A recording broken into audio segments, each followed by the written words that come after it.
కర్ణుడి కంటే అర్జునుడే గొప్ప అన్నట్టు ఒక డిబేట్ నడిచింది. వీటికి మీరేమంటారు? అంటే ఆ డిబేట్ రావడం అనేది చాలా మంచిది అనిపిస్తుంది సార్ బేసిక్లీ. ఎందుకంటే అది ఒక దాని గురించి ఆర్గ్యూ చేస్తుంటే సడన్లీ ఇంకొకటి తవ్వుతారు సడన్లీ మహాభారతము అండ్ ధర్మం అధర్మం గురించి ఫైట్ చేస్తూ ఉంటారు. సో అది మంచిది అనిపిస్తుంది. అండ్ నాని నవీన్ ఈ సినిమాలో ఈ పాటలో కుదరలేదు, బట్ డెఫినెట్లీ ఎక్కడ ఛాన్స్ దొరికితే అక్కడ పెట్టేస్తాను సార్. నాగ్ అశ్విన్ గారు, ఇది నాగ్ అశ్విన్ గారు కల్కి కథ అనుకోవచ్చా? మహాభారతం కాకుండా అంతే ఈ టైటిల్ దొరికింది కాబట్టి నాగశ్విన్స్ కల్కి అని పెట్టిన అవసరం. ఇప్పుడు భారతంలో కృష్ణుడికి అశ్వత్థామకి పునర్జన్మ ఉంది, కర్ణుడికి లేదు. దాన్ని మీరు ఎలా తీసుకున్నారు? ఎక్కడి నుంచి అడాప్ట్ చేశారు? వీరమరణం పొందిన వాళ్ళంతా మోక్ష ప్రాప్తి పొందుతారని ఉంది భారతంలో. మన ప్రవచనకర్తలు కానీ పెద్దవాళ్ళ పుస్తకాలు కానీ ఈ కర్ణుడినే ఎంచుకోవడం కారణం ఏంటి? Part 2 sir, part 2. ఓకే, అయితే శంబాల నగరం అనే కూడా ఉంది ఆల్రెడీ. అక్కడ అతీంద్రమైన శక్తులు, మనుషులు ఉన్నటువంటి వ్యక్తులు, యోగులు, సిద్ధులు ఉన్నటువంటి ఉంటారు. అవును సార్. మరియమ్మ, తర్వాత ఇంకా క్రిస్టియన్స్ పేర్లు 3 వస్తాయి. దేశంలో వివిధ దేశాల మిగతా వాళ్ళు కూడా చాలామంది ఉన్నారు. టిబెటియన్స్ కానీ రకరకాల కానీ వీళ్ళందరూ అసలు ఎందుకు పెట్టడం కారణం ఏంటి? అంటే నాకు శంబాల అనే కాన్సెప్ట్ చాలా ఇంట్రెస్టింగ్ ఎందుకు అనిపిస్తుంది అంటే సార్, శంబాల అనేది మనం అనుకుంటాము అండ్ మన కల్చర్లో, మన హిందూ రిలీజియన్లో ఉంది, టిబెటన్లో ఉంది. టిబెటన్స్ కూడా శంబాలా అంటారు, షాంగ్రిలా అంటారు. పర్షియన్ రిలీజియన్లో వాళ్ళకు ఒక సిమిలర్ ఐడియా ఉంది. వాళ్ళకు కూడా సేమ్ ఒక హిడెన్ ప్లేస్, వాళ్ళు కూడా మౌంట్ కైలాష్ దగ్గరే అనుకుంటారు. సో ఇంత వివిధ జాగ్రఫీస్, వివిధ లాంగ్వేజెస్, కల్చర్స్లో శంబాలా అనే పేరే ఉందనేది నాకు చాలా ఇంట్రెస్టింగ్ అనిపించింది.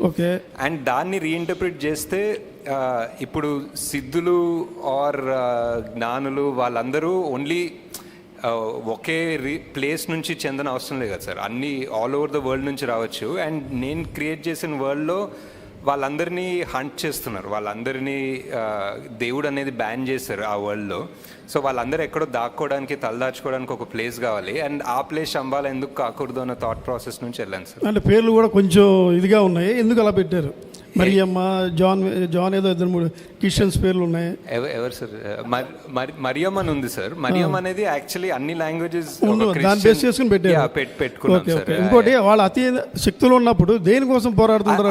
అతీంద్రియ శక్తులు ఉందని పెట్టలేదు సార్. కొన్ని కథలో ఒరిజినల్ అంటే కొంతమంది అంటారు సార్, అది కూడా కల్పితమే కదా సార్, బికాజ్ ఎవరు శంబాలాకి వెళ్ళలేదు. సో వాళ్ళు ఆ శంబాలలో ఉన్న వాళ్ళకి అతీంద్రియ శక్తులు ఉన్నాయని మనకు తెలియదు. అది ఒక ఇంటర్ప్రిటేషన్, ఇది నా ఇంటర్ప్రిటేషన్. నాగేశ్వర్ గారు ఇక్కడ సార్ కల్కిలో కమల్ హాసన్ గారిని చూపించిన 2 సీన్స్ కానీ అదిరిపోయాయి. అంటే ఆయన క్యారెక్టర్ని పూర్తిగా ఇంట్రడ్యూస్ చేయరు. అంటే ఆయన బిహైండ్ స్టోరీ కానీ ఏదైనా సరే ఆయన పాత్రతో ఏమైనా ప్రత్యేకంగా సినిమా చేయాలనుకుంటున్నారు, ఒకవేళ పార్ట్ 2లోనే ఆ మొత్తం కథ చెప్పాలనుకుంటున్నారా? ఇంకోటి, కల్కిలో ఆయన క్లైమాక్స్లో శ్రీశ్రీ గారి కవిత చెప్తారు. ఆ థాట్ ఎందుకు వచ్చింది ఆయనతో, ఆ యాంగిల్లో దాన్ని చెప్పించాలనేది? అంటే చాలా బాగుంది అనిపించింది, అందుకే చెప్పించాను. అండ్ ఆల్సో ఆ వర్డ్స్ అండ్ దట్ లైన్ చాలా సెట్ అయింది. ఒక కొత్త ప్రపంచం సృష్టిస్తాను, భూకంపం సృష్టిస్తాను అని చెప్పేది ఆల్మోస్ట్ యస్కిన్ ఫిలాసఫీ కూడా అదే అనిపించింది. అండ్ ఇంకా కమల్ హాసన్ గారి గురించి పెద్దగా చెప్పే అవసరం లేదు. నేను సగం చెప్పిన దాన్నే ఆయన 100-110% తీసుకెళ్తారు. సో దట్స్ పార్ట్ 2 చేస్తారు సార్. పార్ట్ 2లో చూస్తారు ఫుల్గా. సార్ ఈ తెలుగు వెర్షన్ సంబంధించి ఒక చిన్న విమర్శ ఏంటంటే, డైలాగ్స్ ఏదో కావాలని వేరే వాళ్ళు చెప్పించారన్నట్టుగా ఉంది. ఎందుకంటే పర్ఫెక్ట్గా మన తెలుగు డిక్షన్ లాగా కాకుండా ఫ్యూచర్లో దానికోసం చెప్పించారా, లేదంటే కావాలని అది చేసిన? లేదా, డెఫినెట్లీ ఒక కపుల్ ఆఫ్ క్యారెక్టర్స్ డబ్బింగ్ వాళ్ళ ఒరిజినల్ వాయిసెస్ తోనే చెప్పించాను. అండ్ మేబీ ఈసారి అంత దగ్గర కూర్చొని, లైక్ మహానటిలో కూడా ఆల్మోస్ట్ ఎవ్రీబడి ఒరిజినల్ వాయిసెసే చెప్పారు, ఎవరు డబ్బింగ్ ఆర్టిస్ట్ చెప్పలేదు. ఈ సినిమాలో కూడా అదే ట్రై చేద్దాం అనుకున్నా, బట్ మేబీ లాస్ట్ మినిట్ తొందర వల్ల ఆ ఫినిషింగ్ రాలేదు, కొంచెం మరీ పట్టి చెప్పినట్టుండే. డెఫినెట్లీ అది మాకు కూడా అనిపించింది. బట్ జస్ట్ వాంటెడ్ ఎవరైనా యాక్టర్ యాక్ట్ చేస్తున్నప్పుడు వాళ్ళ డబ్బింగ్ చెప్తే ఆ పర్ఫార్మెన్స్ 100% ఉంటుందని నా బిలీఫ్. ఇప్పుడు వేరే వాళ్ళు డబ్బింగ్ చెప్పి వాళ్ళ యాక్టింగ్ చేస్తే ఎప్పుడు ఒక నాట్ 100% అనిపిస్తుంది. బట్ సార్ అలాగే అశ్విన్ అమితాబ్ గారు, బచ్చన్ గారి character sir sir question. one minute sir. Amitabh Bachchan గారి క్యారెక్టర్ సార్ దాదాపు సర్కార్ తర్వాత ఆ రేంజ్లో ఆయన హీరోయిజన్ వాడుకున్న సినిమా ఇదే అంటున్నారు అందరూ. అయితే ఆ క్యారెక్టరేషన్ మీకు ఈ సినిమాలో ఒక స్థాయిలో ప్రభాస్ గారి కంటే కూడా ఎక్కువ అనిపిస్తుంది హీరోయిజం అమితాబ్ బచ్చన్ గారిది. అదే స్థాయిలో సెకండ్ పార్ట్లో కూడా ఉంటుందా? At the same time mythology part కొంచెం చూపించారు దీంట్లో, సెకండ్ పార్ట్లో కూడా అది ఉంటుందా మైథాలజీ అనేది? ఉంటుంది కదా సార్, ఇంకా ఇదే క్యారెక్టర్స్ కదా సెకండ్ పార్ట్కి వెళ్ళేది, సో డెఫినెట్లీ కనెక్షన్ ఉంటుంది. అమితాబ్ బచ్చన్ గారి క్యారెక్టర్ ఎంతవరకు సెకండ్ పార్ట్లో ఉంటుంది? ఉంటారు సార్, సేమ్ ఇక్కడ అలా పైన చూస్తున్నారు, నెక్స్ట్ కట్ చేస్తే మళ్ళీ అక్కడ నుంచి కంటిన్యూ అవుతారు. యా అశ్విన్ గారు, ఇది యాక్చువల్గా మీ ఫ్యామిలీకి సంబంధించిన క్వశ్చన్ అండి. ఓకే. ప్రియాంక దత్ గారిని మ్యారేజ్ చేసుకపోయి ఉంటే ఇంత పెద్ద ప్రాజెక్ట్ మీరు చేసి ఉండేవారా? Probably not sir. యాక్చువల్లీ ఇంత ఫస్ట్ గ్రేట్ఫుల్ సార్, అంటే ఫ్యామిలీ అయినప్పటికీ డైరెక్టరే, అండ్ ఆయన 50 years హిస్టరీలోనే కాదు, మేబీ తెలుగు సినిమాలో కూడా one of the most expensive films, and అది కూడా 1 year, 2 years, 3 years, 4 years చేసినప్పటికీ ఆయన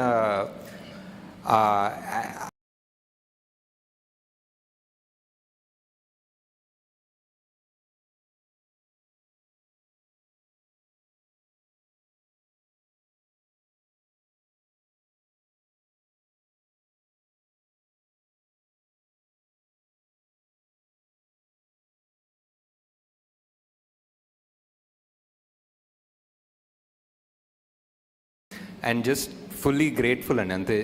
అండ్ జస్ట్ ఈ సినిమా సక్సెస్ఫుల్ అయ్యి మా ఇన్వెస్ట్మెంట్ ఫుల్గా రావడం అనేది I'm just very thankful basically to God. That's all. Sir Nageshwar garu, sir it's sir. Hi అండి సార్, కంగ్రాట్స్ సార్. ఒక హ్యూజ్ సక్సెస్ అంటే సాధారణంగా ఒక సినిమా అంటే ఒక జానర్లో స్టార్ట్ చేస్తారు, ఒక పీరియాడికల్ బ్యాక్ డ్రాప్ కానీ సోషల్ డ్రామా. కానీ మీ సినిమా విషయానికి వచ్చేసరికి ఒకవైపు సైంటిఫిక్ థ్రిల్లర్, ఇంకో మైథాలజికల్, సోషల్ డ్రామా, సో అన్నీ మిక్స్ చేస్తూ ఒక జానర్ని ఒక డిఫరెంట్ వరల్డ్ సృష్టించారు మీరు. ఎప్పుడైనా సినిమా చేస్తున్నప్పుడు అసలు మనం ఏ జానర్ చెప్తాను, ఎలాంటి సినిమా చెప్తాను అని ఒక కన్ఫ్యూజింగ్ కానీ, అంటే అంత క్లారిటీగా చెప్తానన్న కాన్ఫిడెన్స్ ఎలా వచ్చింది సార్ అసలు మీకు? అది